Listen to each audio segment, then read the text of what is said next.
You got me, baby, I got your back. Sebelum saya melakukan peniluan, mohon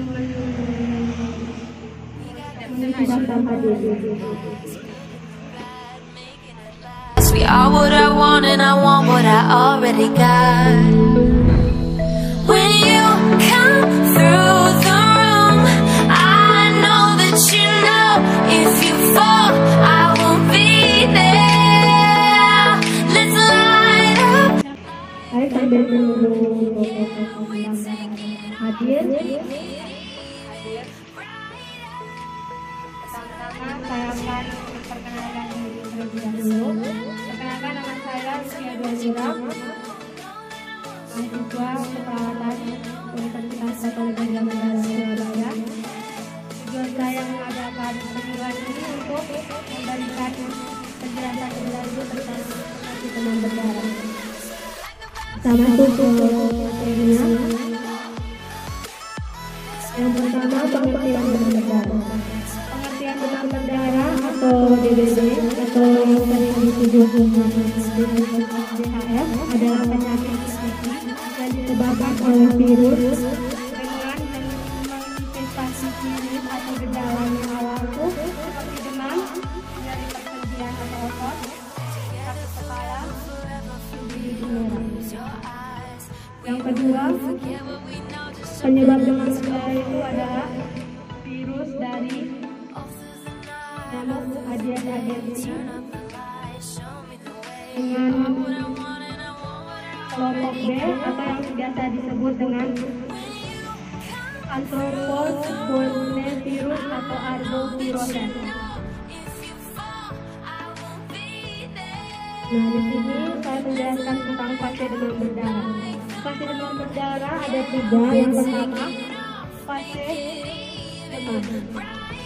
Nah, di fase demam ini penderita mengalami demam di atas 39 sampai 40 derajat Celcius. Yang kedua, luka kemerahan dan sakit di area mata. Yang keempat, penderita merasakan mual dan muntah. Yang kelima, infeksi tenggorokan. Yang kedua, fase kritis. Fase kritis ini biasanya menjadi fase yang mengecoh karena penderitanya ini suhunya tidak menurun atau dia bertemu dengan suhunya sudah seperti suhu orang normal, yaitu 36 sampai 37 derajat. Yang ketiga, fase penyembuhan. Fase penyembuhan ini penderita merasa demam kembali. Terus yang kedua, trombosit penderitanya naik. Yang keempat, cairan tubuhnya perlahan kembali pada 48 sampai 72 jam setelahnya.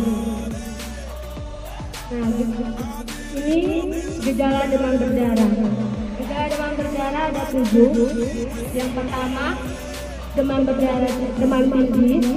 Itu suhu badan penderita demam berdarah itu 37 sampai 40 derajat Celcius. Yang kedua, sakit kepala. Sakit kepala itu muncul ketika demam itu naik.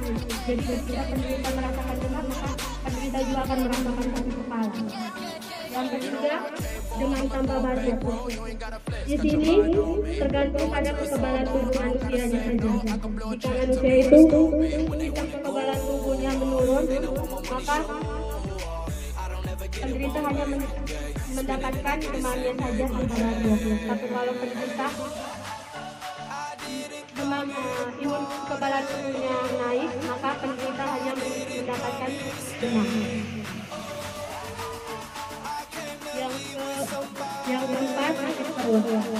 Sakit perut ini juga karena sering terjadi karena demam yang tinggi juga. Itu biasanya sakit perutnya itu bisa mual, kadang juga muntah. Yang kelima, badan terasa gatal. Efek gatal ini ketika nyamuk sudah menggigit dan bekasnya itu terasa gatal. Yang keenam, nyeri pada persendian. Ini biasa terjadi karena virus itu sudah masuk dan menyebabkan orang itu merasakan nyeri padahal tidak melakukan aktivitas apapun. Yang ketujuh, muncul titik merah. Ini sering terjadi ketika kalau gejala awal dan demam berdarah. Tapi sekarang gejalanya itu tidak saja hanya titik-titik merah. Kadang orang yang kena gejala DBD itu tidak ada titik merahnya juga. Jadi ini saya akan menjelaskan tentang siklus nyamuk. Di sini awalnya nyamuk betina bertelur dan telurnya ini berkembang dengan cepat, yaitu hanya 48 jam atau 2 hari. Dari nyamuk ini ke kepompong atau pupa itu selama 5-7 hari. Setelah dari kepompong atau pupa ini ke nyamuk dewasa itu hanya memakan waktu 1-2 hari saja. Setelah nyamuk ini dewasa, maka nyamuk betina ini akan mencari untuk mengawin dan menghasilkan telur kembali. Cara pengobatannya yang pertama, untuk penderita atau yang hanya menjaga atau mencegahnya, itu dianjurkan untuk minum air banyak atau secukupnya saja. Yang kedua, jika demam itu diwajibkan untuk mengonsumsi paracetamol. Tapi hindari untuk mengonsumsi aspirin atau obat antiinflamasi non-steroid atau OAS karena dapat memperparah peredaran darah. Di sini ada leafletnya. Untuk cara mencegahnya itu dengan melakukan 4M. Yang pertama, menguras tempat penampungan air. Jadi Bapak Ibu semua jalan-jalan di rumah, jika ada penampungan air, diwajibkan untuk 1 minggu sekali untuk mengurasnya. Yang kedua, menutup tempat penampungan air.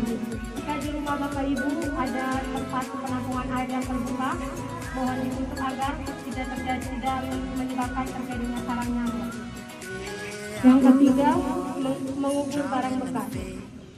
Jika barang-barang bekas yang misalnya seperti kaleng-kaleng, kertas ataupun plastik, bisa menguburnya agar terhindar dari sarang nyamuk.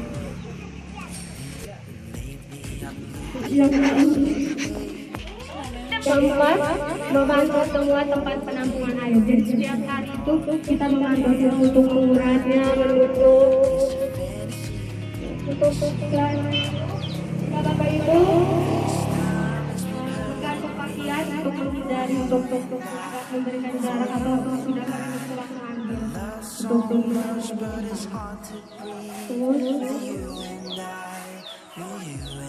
menaburkan ACT untuk menghindari sarang nyamuk. Biasanya itu di penampungan air, bak mandi, penampungan air umum.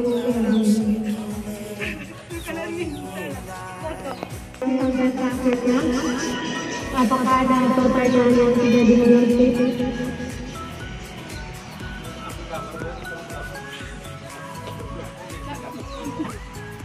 Syarat pencegahan demam berdarah.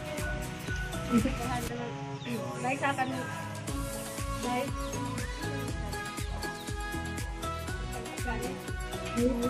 Baik, pencegahan demam berdarah. Pencegahan demam berdarah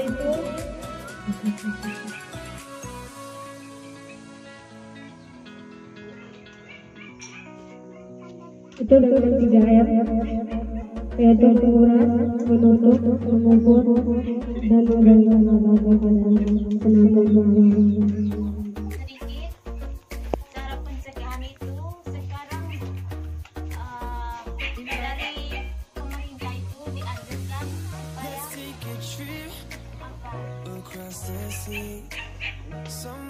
dengan diadakannya ikan kepala iman untuk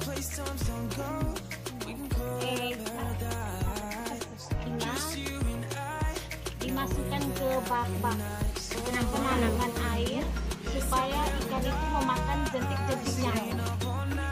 Bukannya buat kolam, Bukan. Karena ikan itu tidak mematikan jentik-jentik nyamuk. Jadi cara ikan kepala ada pertanyaan.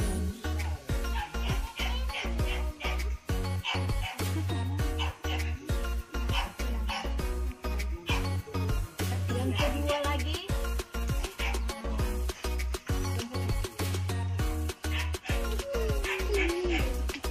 dari pemerintah itu dibagikan juga dengan kelambu untuk mencegah itu.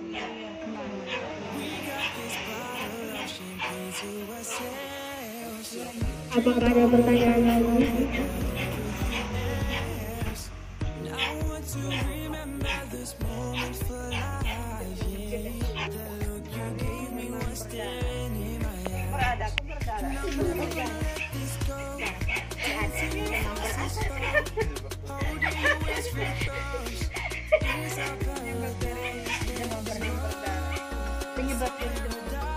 Baik, saya akan menjawab. Penyebab dari demam berdarah itu adalah virus Aedes aegypti. Apakah ada pertanyaan lain?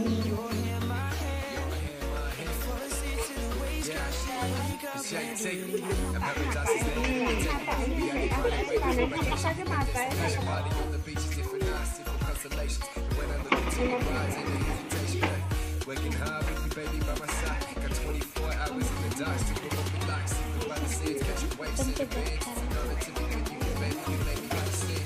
When I'm dancing like a real man, I got you covered in the brands, cause you're a real fan. I love the house and the hills, it's the real fan. Membuat itu tadi kaleng-kaleng. Every time I see you, say we should live in this vision we see. Riding babies, all about the praise, believing it was meant to be. Together chasing paradise, making you for life, never ending journey, please. Yes, please, sign me out. Sunny's in the dawn. I tell them line it up. Bibir terlihat aja.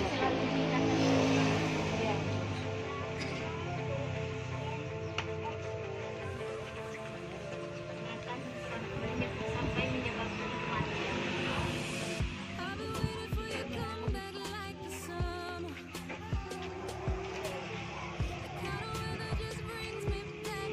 Bagaimana cara pengobatan demam berdarah?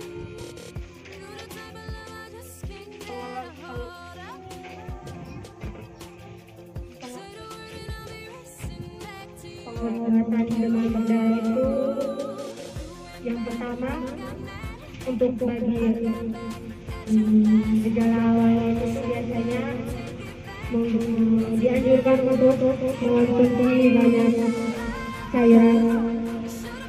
Jika demam dianjurkan untuk meminum obat paracetamol. Kalau sudah berlanjut bisa dirujukan ke rumah sakit. Apakah ada pertanyaan?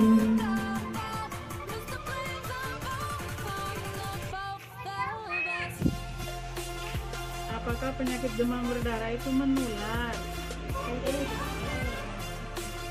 Demam berdarah itu tidak menular.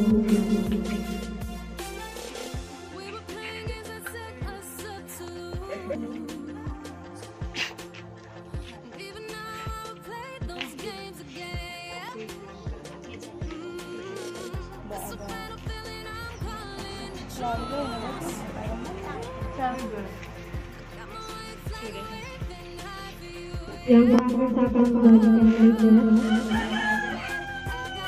I got back at you fast. Wish I could take it back. Is it too late now to take it back? I admit that I was wrong. I should have been you all along. It turns out I can't go on. But the blame's on both of us. Should have been you all along. Intisari dari penyuluhan ini, demam berdarah DB atau DBD adalah penyakit infeksi yang disebabkan oleh virus dengan manifestasi klinis atau gejalanya demam, nyeri otot atau sendi yang disertai bronkitis dan diabetes neurosis. Mungkin ini saja kali ini. Tahu dapat